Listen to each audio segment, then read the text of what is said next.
پر ہے۔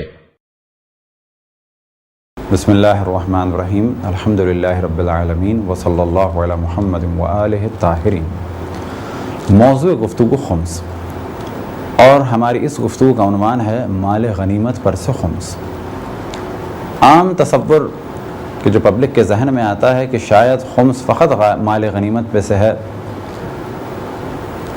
کیونکہ اللہ سبحانہ وتعالیٰ کا ارشاد ہے وَاعْلَمُوا أَنَّمَا غَنِمْتُم مِّن شَيْءٍ فَأَنَّ لِلَّهِ خُمُسُهُ۔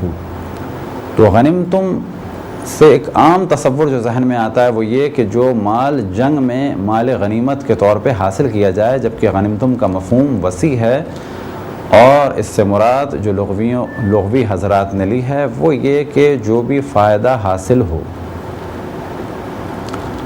تو خمس جن چیزوں پر واجب ہے ان میں سے ایک ہے مال غنیمت۔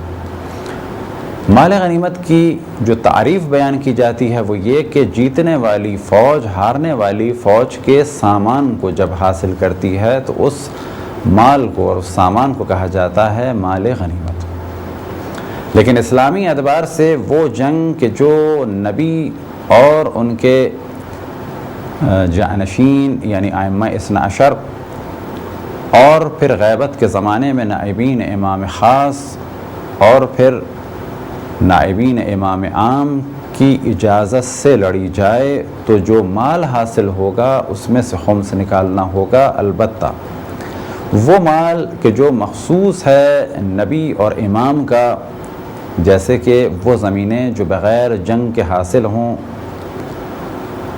یا وہ خاص مال کہ جس کے بارے میں مصلحت یہ ہے کہ یہ عام مسلمانوں کا رہے، تو اس کے بارے میں بھی جو فائنل ڈیسیشن ہوگا وہ امام نبی کی زندگی میں نبی کی جانب سے ہوگا، امام کی زندگی میں امام کی جانب سے ہوگا، اور نائبین امام کی زندگی میں ان کی جانب سے ہوگا۔ مثال کے طور پہ اگر مال غنیمت کے طور پہ بڑے بڑے میزائل مل جائیں یا ٹینکس مل جائیں یا ایٹامک ریئیکٹر مل جائے تو اس کا تعلق پبلک سے نہیں ہوگا، اس کا تعلق خالص ہوگا حکومت اسلامی سے۔